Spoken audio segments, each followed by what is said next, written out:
Bueno amigos, estamos aquí en el municipio de Tijarafe, en una finca de aguacate. Se encuentra con nosotros Lorenzo Rodríguez. Sabéis que es el jefe de extensión agraria adscrito al Cabildo Insular de Tenerife de la zona norte. Con él vamos a hablar un poquito para fijar ideas, sobre todo en el cultivo, el manejo del aguacate. Para que ustedes tengan un poquito las cosas más claras, porque bueno, hoy va a realizar un curso y una charla en la cooperativa La Prosperidad de Tijarafe, y nosotros le hemos pedido antes que esté con nosotros para un poco hablar sobre estos temas. Vamos a saludarlo. Lorenzo, buenos días. Buenos días, Lucio, ¿qué tal? Bueno, otra vez por la isla de La Palma, aportando información y apoyando al sector primario, ¿no? Bueno, sea así, que sean beneficios los agricultores, vendremos las veces que me dejen venir. Ya esta tarde vas a tener una charla, un taller en este caso con los agricultores sobre el cultivo, el manejo y el tratamiento un poco del aguacate, sobre todo también de la poda, porque que es muy importante aquí en la cooperativa La Prosperidad. Un poco cuáles van a ser las líneas importantes que tú vas a remarcar. Esta mañana he estado ya viendo algunas parcelas representativas de la zona y la idea que tenía es un poco aconsejarles algunas prácticas que deberíamos de hacer. Primero, a quien vaya a plantar, para que no tenga problemas como algunos de los que he visto, que los árboles se van en altura en exceso y demás. Entonces la idea que tenía era intentar pues ayudarles a que palíen pues esta situación que vemos que es especialmente diríamos en detrimento de lo que podrían ser la minoración de costes, ¿no? En los que en la recolección a esas alturas, que estamos hablando de 5 y 6 metros muchas veces, pues los costes de mano de obra en la recolección aumentan mucho, ¿no? Y eso se puede corregir desde el principio un poco. En la charla que mantenías y también un taller de campo que hacías, bueno, pues eh, en la zona de Breña Alta, en un curso que se realizó hace pocas semanas sobre el tema del aguacate, nos hablabas especialmente de lo que es la plantación, la orientación al sol. Vamos a fijar algunas ideas sobre eso en el momento de la plantación para que ustedes lo tengan claro. Bueno, lo primero que tendríamos que plantearnos es si en la zona que pretendemos plantar tenemos algunas limitaciones, especialmente por calidad de agua, que no es frecuente en el caso de La Palma, pero bueno, hacerse esa pregunta. Estamos ante una calidad de agua óptima para el aguacate, tenemos un suelo que admite el cultivo por profundidad, por diríamos si es un suelo pesado o no lo es, y una vez salvadas esas situaciones, pues lo que tenemos es que saber cómo disponemos las plantas. Y cuando les ponemos en un marco cuadrado, llámese 5x5, 6x6 o el que sea, pues da lo mismo orientarlo este, oeste, norte, sur, porque estamos ante un marco cuadrado. Pero cuando estamos en situaciones, por las razones que sean, por la cota, por la forma de la parcela, a veces las plantaciones han de ser rectangulares y no es lo mismo poner un rectángulo con sus lados largos hacia una orientación que hacia otra. Y ahí lo importante es que la gente mire cómo hace el recorrido del sol en su zona y especialmente que el conocedor de la zona pues observe que en el momento de la floración si se cubre pronto el sol porque nos entran los alisios y muchas veces pues creemos que la orientación norte-sur es la más adecuada y dependiendo de la cota a veces no es así. Por tanto, hay que hacer algunas observaciones antes y si no, pues preguntar al agricultor que le vaya bien al vecino, al técnico de extensión agraria, que los hay muy buenos aquí en La Palma, ¿no? Pero esas tres cosas, saber si estamos ante una situación limitante para el cultivo y luego cómo, a cuánto ponemos las plantas entre ellas, entre filas y cómo las orientamos, eso es fundamental. Luego hay otras cosas de mucha importancia que es cómo lo plantamos, que no todo el mundo sabe plantar un arbolito. Hay que saberlo plantar, que es no enterrarle más allá de su cuello. Eso ya le explicamos en el curso la vez pasado, pero eso es importante. No enterrar nunca la parte verde de lo que es el futuro tronco que ya se ve a la vista, ¿no? Cuando compramos el plantón. Y que ese plantón esté en condiciones, que ese plantón tenga una línea recta en lo que es la raíz, el cuello y la parte aérea, ¿no? Que no haga ensilladuras a nivel de cuello. Eso es importante, que no sean plantas viejas, ¿no? Usted hacía hincapié sobre todo en los flancos, en las zonas soleadas, que son aquellas que eran bastante más productivas que las otras. Eso hay que tenerlo en cuenta, y sobre todo en el marco de plantación, como usted nos había explicado, y también, bueno, en la orientación de la línea del sol, ¿no? Es importante que hagan observaciones antes de plantar y a efectos de poda también. ¿Qué tipo de observación? Pues el que vaya a plantar, que observe por dónde, por qué zona, por qué punto cardinal eh, se dan con más frecuencia los mejores cuajados, ¿no? Y para eso tiene que ir a las fincas más cercanas y si no, pues preguntar. En las zonas altas, pues hay que tratar de irse hacia el sur y algo hacia el oeste. Es decir, pero hacer observaciones primero en las zonas umbrías, pues normalmente, aunque florecen también, el trabajo de las abejas, que es fundamental en el tema de la polinización y fertilización, pues, la mayor parte de ese trabajo que ellas tienen que hacer lo suelen hacer por la cara más soleada. Entonces, cuando se vaya a podar, intentar también exponer la parte del árbol, toda la que se pueda, hacia esa cara más soleada. Porque la otra, aunque florece, la cantidad de fruto que se va a recolectar por zonas norte, zonas umbrías, es bastante inferior. Por tanto, aprovechar eso. ¿Cómo habría que hacerlo? Pues si estamos en zonas costeras, donde no se produce ese falta de luz por la famosa panza de burro que nos entran en nuestras islas, pues da casi lo mismo, pero a medida que nos subimos en cota, sí hay que tenerlo en cuenta, porque a partir del mediodía, en las épocas en las de floración cuajado, sí que aparece ya la nube y a partir del mediodía, pues ya tenemos pérdida de luz. Por tanto, no sería la cara sur total, sino la cara sur y dando hacia el naciente, hacia el este, ¿no? Bueno, también es importante, y seguimos un poco con la plantación, también cómo se ponen los riegos. Veíamos el otro día en una finca que visitábamos que había demasiado riego. Es decir, y usted nos decía que, bueno, debía controlarse ese tema y sobre todo en tierras que no tienen mucho drenaje y que al final vamos a producir un daño, como por ejemplo problemas de raíces, ¿no? Sí, efectivamente. Se ha impuesto el sistema de riego en aspersión en aguacates hasta la fecha, pero no porque sea mejor ni peor, sino porque es como si fuera un paso de un riego a surco, un riego a manta, a un riego con un poco menos de caudal, pero no a una gota. Y entonces hemos ido paulatinamente pasando de mucha agua a menos agua, pero yo creo que el futuro del cultivo del aguacate, y hablando de sistemas de riego, pasa por empezar a plantear el sistema de riego por goteo. Un buen sistema con un mal manejo es un mal sistema, y un mal sistema con un buen manejo a veces se hace un sistema regular. Lo importante es que con uno u otro sepamos lo que tenemos que regar. Y a un aguacatero hay que regarle, no hace falta más de la mitad de su superficie sombreada. Lo hagamos con un tipo de riego o con otro. Si es con gotero tendremos que poner más gotas. Y si es con un aspersor tendremos que poner menos aspersores.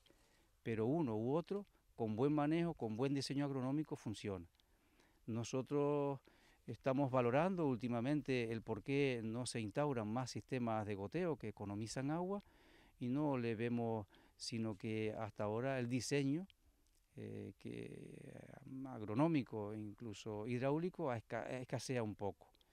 Una simple línea, cuando se instaura una plantación, una simple línea de goteo, ya veremos a qué distancia le disponemos. Al principio es suficiente, en el futuro hay que pensar a lo mejor en 3 o 4 líneas. Pero uno u otro va a depender de lo que nos diga el suelo, de lo que nos diga nuestro marco de plantación y del diseño agronómico y hidráulico que vayamos a hacer. Pero un riego por goteo bien diseñado es un riego fantástico. Bueno, amigos, sería muy importante que las dudas que vayan surgiendo, bueno, pues se pongan en contacto con el servicio técnico de la cooperativa, eh, que ellos se las irán resolviendo, un poco para la planificación del riego, como decía Lorenzo, agronómico y que estén las distancias adecuadas, porque eso va variando a lo largo de lo que es el cultivo de la mata. Eso hay que tener mucho cuidado también. Lorenzo, nos decías antes que era muy importante saber plantar y tener en cuenta, bueno, que no enterrarlo demasiado, ponerlo el momento justo, ¿no?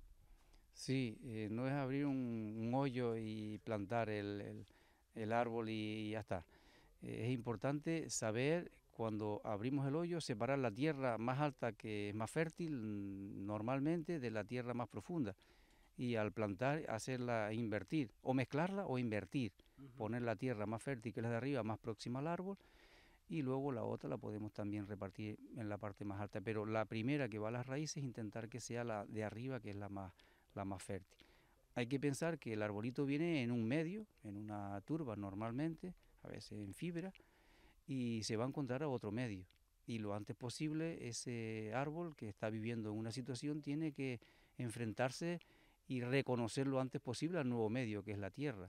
Entonces eso es importante, de que incluso ya desde entrada hagamos que intercambiemos lo que es el material de la maceta con el material del futuro en campo, ¿no? Y si esas raíces vienen en algunas condiciones, muchas veces ya siendo una especie de rodachurras en el fondo, eso hay que tratarlo, ¿no? Y por supuesto darle un riego profundo al principio, incluso cuando vienen, y es fundamental cuando vienen las plantas del vivero, vienen en turba, la turba tiene una particularidad, es que si se seca le cuesta mucho humedecerse, por tanto tratar de que por ningún concepto se seque la turba en la que viene el plantón. Hay que tratar siempre de darle un buen riego, hacer posible incluso regar el árbol, la maceta antes de plantar, y luego un buen riego de asiento, y previo las enmiendas que hubiera que hacerle, derivadas de las analíticas que le hubieran hecho al suelo, pero es importante luego mantener siempre esa humedad, con goteo, con aspersión, con lo que sea, pero que no pierda la humedad al principio, eso es fundamental, no enterrarlo más allá de lo que es el cuello de la planta. Pero también tenemos que tener en cuenta los varietales que vamos a utilizar para que se polinicen uno a otro. Háblanos un poquito de eso, si es posible. Bueno, es curioso que la flor del aguacate, que es hermafrodita, en ellos hayan dos grupos de flores, que si bien en cada uno de ellos la flor es hermafrodita, es decir, en cada flor hay parte macho y parte hembra, dentro de los mismos grupos florales no coinciden las maduraciones de las partes hembras con las partes masculinas con las partes femeninas. Lo mismo pasa en el otro grupo floral, pero entre grupos florales sí que coincide en que la parte femenina de una flor de un grupo sí coincide con la parte masculina de la flor, pero del otro grupo. De ahí que hayan que ponerle en las plantaciones variedades de grupos florales diferentes. En el caso de que apostemos por la variedad más cultivada y más comercializada, que es Hass, necesitaría en costa pues variedad fuerte, que es del grupo floral B. El Hass, grupo floral A, B, grupo floral, el fuerte grupo floral B. Entonces, en costas podemos poner independientemente una variedad u otra, va a depender del mercado, porque las dos se dan muy bien. En zonas más altas hay que ir a la variedad Hass, que es más adaptada a los fríos. Y en las partes altas, como polinizador, sí hemos de poner algún fuerte y hacer posible algún amigo del fuerte, que es bacon, que estamos viendo algunos buenos resultados, porque ayuda a la polinización del Hass en la parte alta. Entonces, muy importante que siempre pongamos dentro de las plantaciones grupos florales apoyándose unos a los otros. En las costas puede poner independientemente fuerte o Hass, llámese A o llámese B. En las partes altas solamente hemos de poner, de momento, por lo que conocemos, variedad Hass, apoyada con alguno fuerte. Eso es importante. ¿Qué porcentaje? Pues nosotros estamos recomendando de que entre un 10 y un 15% es suficiente. Ahora he recorrido Tijarafe y me he encontrado con que en casi todas las plantaciones que he visitado encuentro Hass solo.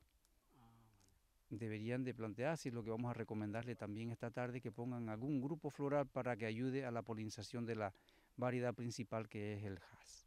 Y por supuesto alguna colmena también. Sí, es importante. El viento en otras frutales es el que hace de polinizador. La flor del aguacate es pesada y pegajosa, y el viento poco efecto hace. Son las abejitas las que hacen el mayor efecto. Y las abejitas vuelan cuando hay calorcito, no vuelan por las tardes ni cuando está nublado. De ahí que tengamos algún problema en las zonas altas. Pero meter abejas todas las colmenas que puedan, bueno, pero por lo menos 5 colmenas por hectárea, entre 5 y 10 colmenas por hectárea sería lo ideal. Otra cosa es que la normativa luego lo permita, pero las abejas ayudan muy mucho en lo que es el tema de llevar el polen de un grupo floral al otro. Antes de pasar a hablar un poco del manejo, las podas, sí me gustaría preguntarte por la fitóstora. ¿Cómo has visto los cultivos o cultivares, como decías tú la otra vez, de aguacate en la zona de Tijarafe? Bueno, hemos recorrido alguna parcela y sí que he visto algún problema de fitóstora, que para que nos esté viendo, decir que es un hongo de suelo que afecta a las raíces, que obstruye los vasos por donde circula la savia y además los destruye. Con lo cual, si el manejo que hacemos es beneficioso para ese hongo que está, pues más pronto se muere la planta. Hay que tener cuidado, mucho cuidado con traer ya plantaciones nuevas, plantones que no estuvieran certificados. Ahora mismo, recientemente se acaba de publicar una hojita divulgativa para que todos los agricultores y viveristas pues hagan las cosas desde el vivero como deben ser para que esas plantas vengan con la mejor sanidad posible, ¿no? Los compañeros de LICIA han hecho un trabajo ahí magnífico, pues publicando esa hojita que con detalles pues van a contribuir seguramente a que los viveros tomen, porque no es que no lo estén haciendo bien, está haciendo bien, pero todo es mejorable, desde las aguas con que se riegan las plantas, desde el compost con el que se germinan las semillas, los tratamientos que hay que darle, los cuidados de pasar, porque con aperos, con el calzado, con lluvias que salpiquen se pueden transmitir el hongo, pero el tratamiento es difícil luego en campo, muy difícil, es difícil, imposible erradicar luego la fitóstora en campo, ese hongo en campo, pero manejándole bien hacemos que viva el hongo, que viva la planta, pero hay que cultivar el suelo. Cuando ya se pone la fitóstora hay que procurar cultivar más el suelo, porque cultivar el suelo es cultivar la planta. Podemos decir que una planta que tiene fitóstora es una planta que tiene una enfermedad crónica para toda la vida y hay que seguirla tratando durante toda su vida útil, ¿no? Sí, produce a veces el colapso es inmediato, si las condiciones del hongo son las adecuadas en el suelo, el colapso de la planta joven o adulta es inmediata.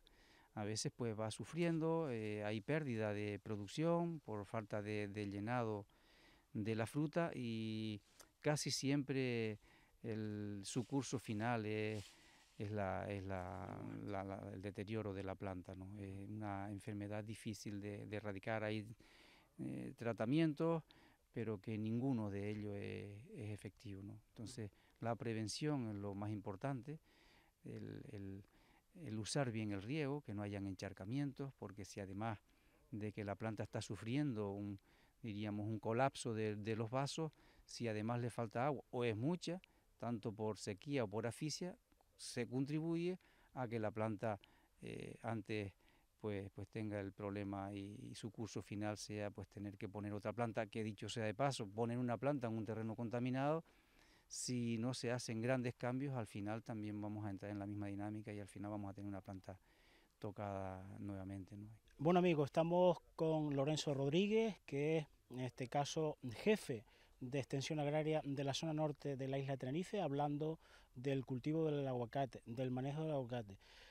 ¿Por qué? Porque bueno, hay unas jornadas que organiza La Prosperidad conjuntamente con Coplaca aquí en el municipio de Tijarafe para hablar de esos temas y que todos conozcan un poquito más de cerca la realidad. Ahora vamos a seguir con el manejo. Usted nos decía, y lo decía al principio de esta entrevista, que era muy importante vigilar las alturas eh, y buscar un poco la productividad. La productividad está en las zonas más bien bajas, en las zonas soleadas y quizás esas partes altas, bueno, pues al final lo que hace es sacarle savia, sacarle fuerza y energía a la mata, ¿no? Lo importante es aminorar costes y para aminorar costes uno de los mayores costos que tiene el cultivo es la recolección. Y una recolección que ya pase de ser manual a tener que estarla haciendo usando escaleras, usando artilugios y tal, ya empiezan a aumentarse los costos. Por tanto, lo ideal es tratar de que con las podas y las prácticas generales del cultivo no tengamos árboles desmesuradamente altos, no más allá de 4 metros, que les podamos coger los aguacates más altos con una pequeña extensor, ¿no? Eso es fundamental y eso se consigue pues con todos los tratamientos, desde los abonados, que los abonados en exceso lo único que van es a conseguir pues que los árboles nos crezcan y se nos olviden de producir, y darle una estructura al árbol que sea cómoda para nosotros, que cojamos aguacate desde el medio metro hasta los 3 4 metros como máximo. Eso es lo ideal y eso se consigue dándole una estructura, una formación al principio, la que yo quiero, y al final hacerle unas podas o irle haciendo a medida de que el árbol va, una vez formado, unas podas de mantenimiento, que es ni más ni menos que equilibrarle, quitarle donde hay que quitarle, equilibrarle de faldas, equilibrarles de copa y demás. No lleva grandes podas, sino podas, como digo yo, los agricultores de sentido común. Nos explicaba muy bien hace algunas jornadas lo que era un árbol becero, y el aguacate lo es, y que había que trabajar con ello, ¿no? Efectivamente, para que la gente entienda, nosotros al argot del agricultor es que el árbol es becero, es decir, que un año da, una vez da y otra vez no da, o alternante también le llamamos. Y es prácticamente similar al resto de todos los árboles frutales, es decir, que cuando un árbol produce mucho un año, al año siguiente se dedica a descansar un poco, dándonos poco o nada. El aguacatero es tremendamente becero. Unos años da mucho y otros años da poco. Y eso es más acentuado a medida que nos elevamos en cota. Normalmente suele ser por los años climáticos. No solo por eso, sino porque estamos en una cota alta, los climas no son como los climas más estables de las costas, y porque el árbol agota sus reservas un año y tiene que recuperar un poco. ¿Cómo se consigue esto? Pues equilibrándole la carga, manejándole bien el abonado, haciendo que el agua pues no sea ni poca ni mucho, pero fundamental es saber si estamos ante un año en el que se va a volver becero o no. Y es que cuando tengamos un año de mucha producción, al año siguiente no.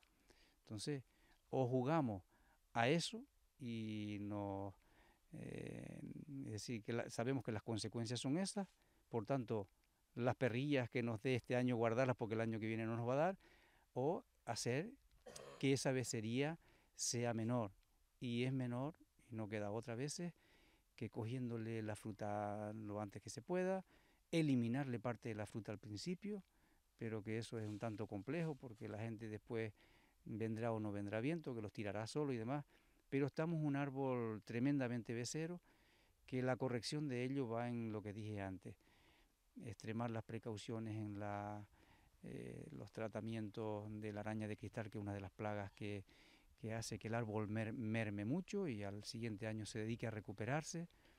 Las podas que sean en su momento, es importante, y tratar de que cargue prudentemente, porque la maquinaria, diríamos, que hace que el árbol se vuelva becero o no, está en la semilla y en la pulpa del aguacate. Mientras hayan aguacates en el árbol, el aguacatero está como reteniendo asimilados ahí, y hace que no se vayan a la recarga para el próximo año. Por tanto, eh, producciones medias serán de árboles, serán medias durante todos los años. Producciones muy altas un año, va a haber becería, que aprovechando esa becería, que no es uniforme en la parcela, sino unos árboles sí y otros no, es cuando aprovechamos para hacer la poda. Porque hacer una poda que se precisa cuando hay fruta pues todavía inmadura, pues es perder la fruta. Entonces se aprovecha esa becería para hacer la poda, que eh, lo ideal es hacerla en octubre, noviembre. Lorenzo, ya para terminar, desde el punto de vista agronómico y conociendo un poco las tierras, conociendo también, bueno, pues a los agricultores, ¿se puede plantar más aguacate e incrementar más la producción de aguacate en las Islas Canarias? Hombre, terrenos donde plantarse sí hay. Ahora mismo el aguacate, pues que hasta hace poco intuíamos que era un cultivo rentable, hoy día y desde no hace mucho, pero hoy día los números salen, como solemos decir, ¿no? Es rentable el cultivo, no en todo sitio se puede plantar aguacates, la cota lo limita, las vertientes quizás no tanto, pero las calidades de agua sí lo limitan. Por tanto, zonas donde plantar aguacate siguen existiendo. No sé si es por el cambio climático o no, pero cultivos en vertientes nortes y hasta cotas 500 y 600 metros está yendo más o menos bien el aguacate. Incluso cubre ahí algunas variedades ese periodo a lo largo del año en el que escaseaban mucho los aguacates, que era desde julio a septiembre. Por tanto, desde el punto de vista agronómico, hay terreno, hay tecnología. ¿Cuánto habrá que plantar? Eso lo tendrán que decir los estudios de mercado, que sí es verdad que hacen falta hacer estudios de mercado, pero desde el punto de vista agronómico sí que hay zonas en todas las islas, ¿no? O en casi todas las islas. Pues Lorenzo, gracias por este ratito que has estado con nosotros, por la información que aportas, por el trabajo que haces, tanto en la isla de Tenerife como bueno, pues en las demás islas que visitas. Y bueno, pues a seguir trabajando y a seguir aportando al agro canario pues tu ciencia, que yo creo que es muy importante. Ahora, si te parece, vamos a hablar tanto con Juan Luis, que es el gerente de la Prosperidad, como con José Orama, que es el jefe técnico de Coplaca, para conocer un poco la comercialización del aguacate y ver un poco por dónde van las cosas. Vale, pues muy bien, muchas gracias. Antes, desde el punto de vista agronómico, si se podían plantar más aguacates en las Islas Canarias.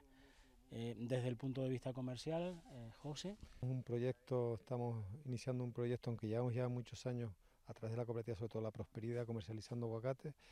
Tenemos una idea de ir englobando y creciendo en el tema del aguacate. No solo plátanos, ya cada vez estamos entrando en otros cultivos y el aguacate, lo ha dicho nuestro director general y nuestra gente en la península, que es de los cultivos más interesantes, en su opinión, que puede ser para la exportación. Estamos hablando de lo que es península, incluso quien no, los mercados europeos. ¿Que hay cuotas? Yo creo que sí, a unos precios razonables, lo que hemos hablado siempre, ¿no? Es decir, aquí el aguacate se pone a veces en unos precios desorbitados y eso en mercados donde entra aguacate de todos sitios del mundo, pues está claro que no se pagan, ¿no? Pero un precio razonable, sí, ¿por qué no? Es más, nuestra gente nos anima a que cultivemos y que unamos al sector. Se está plantando, todos sabemos, bastante aguacate y ese aguacate va a haber que darle una salida. Y yo invito aquí a todos los productores que nos pueden estar escuchando que se unan al proyecto de Coplaca, de cooperativismo, que hemos hablado otras veces, la unión de pequeños agricultores a través de cooperativas. Tenemos aquí a la Cooperativa de la Prosperidad, pero también tenemos otras cooperativas pues, en esta misma isla de La Palma, como Agricultores Guanches, Covalle, Volcán, Teneguía, y en la isla de Tenerife, pues toda la red de cooperativas de Coplaca, ¿no? Que cada vez se están uniendo agricultores a las mismas y el proyecto yo creo que es bastante interesante y se está iniciando y sobre todo hablando de exportación, ya el mercado local creo que está copado y hay que buscar nuevas alternativas. Partimos de que las condiciones del aguacate, y si hablamos de la isla de La Palma, y si hablamos del agua mineral que tenemos, son idóneas. Y ese es el proyecto y ese es el trabajo durante muchos años de la cooperativa La Prosperidad, con canales abiertos a la península y trabajando muy bien, ¿no? Pues sí, ya llevamos unos cuantos años trabajando el mercado peninsular, gracias a Coplaca, gracias a Eurobanán. Y este año hemos empezado, este mes de diciembre, ya a hacer envíos a península. Hemos partido de un precio de referencia al socio de 2,75 €. Como decía José, invitamos a todo el mundo que se quiera integrar con nosotros a que traigan su fruta, que se den de alta en la cooperativa. Y es un proyecto que en principio queremos hacerlo a largo plazo. El aguacate está reconocido, el aguacate nos lo piden. Y desafortunadamente no podemos a lo mejor mantener todo el año el precio que quisiéramos, pero por lo menos los 6 meses principales de cosecha sí mantenemos un precio competitivo y alto. Se está poniendo en explotación muchas parcelas, se está sembrando mucho aguacate, tiene salida, como les dije antes, está reconocido en península y sobre todo yo recomiendo que se asesoren con los técnicos, con los que tenemos en la cooperativa, que pregunten, que el departamento técnico de Coplaca está ahí para cualquier duda.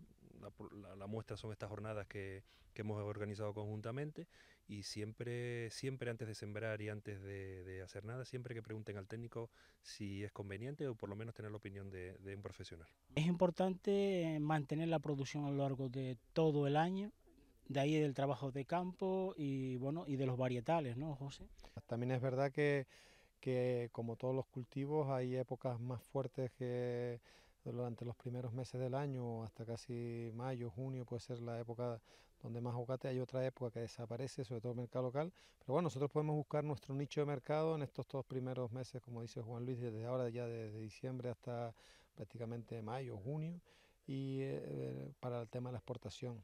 Luego hay que buscar ese aguacate que antes hablaba Lorenzo, de épocas que puede ser que hasta siempre ha habido escasez, que ya se está cubriendo con otro tipo de variedades y otro tipo en otras alturas y otras condiciones para los meses de julio, junio, a todo lo que es el verano, ¿no?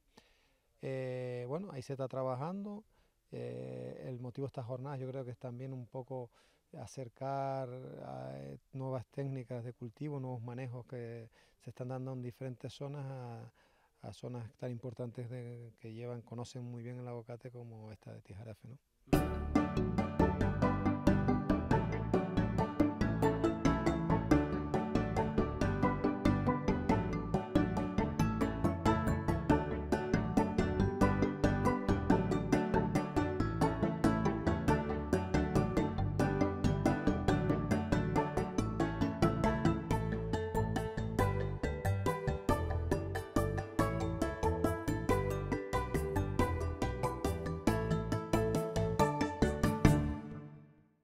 Ya este acto no es la primera vez que se realiza, ya vamos en el tercer año consecutivo, y desde el ayuntamiento pues no podemos más que agradecer a la cooperativa que año tras año se viene implicando en esto, y que no es la solución, pero sí es una gran ayuda para muchas familias que ahora mismo lo están pasando mal, y en esta época aún peor, para que puedan celebrar la Navidad un poquito más holgados. Nosotros encantados en colaborar con la Cooperativa de la Prosperidad en esta iniciativa. En cuanto ellos nos solicitaron la colaboración, en ningún momento dudamos en colaborar con ellos, puesto que nuestra alma, el alma de la Caixa, es nuestra obra social, es la forma que tiene la entidad de revertir parte de sus beneficios en la sociedad. Entonces es una actividad que hoy en día, dada la actual situación económica por la que estamos pasando, cobra aún si cabe mayor importancia. Para nosotros es un orgullo poder colaborar con ellos, con la cooperativa, con el ayuntamiento, y poder aportar nuestro pequeño granito de arena para que en estas fechas podamos todos pues pasarlas de la mejor manera posible. Nos encontramos en el Ayuntamiento de Tijarafe para hacer entrega de la recogida de alimentos solidarios por parte de la Cooperativa de la Prosperidad. Decir y agradecer a todos los socios y los clientes del Supermercado de la Prosperidad que han contribuido con esta donación para que ninguna familia en Tijarafe en estas fechas tan señaladas pues se queden sin alimento. Sobre todo, y este año especialmente, dado que este año ha sido un año bastante malo en el tema de los plátanos y de escaso en lluvias, pues la verdad que más se agradece la colaboración de todos los vecinos y vecinas del municipio de Tijarafe que han contribuido con estos alimentos. Agradecer, como no, también a la Caixa, que ha colaborado y enseguida, desde que se lo propusimos, pues rápidamente pues se prestaron a la colaboración. Y bueno, esperar que este es el tercer año ya que hacemos la recogida y que se está consolidando, y esperamos seguir todos los próximos años pues colaborando con la gente más necesitada del municipio, que bueno, que en estos tiempos tan difíciles pues seguro que lo agradecen.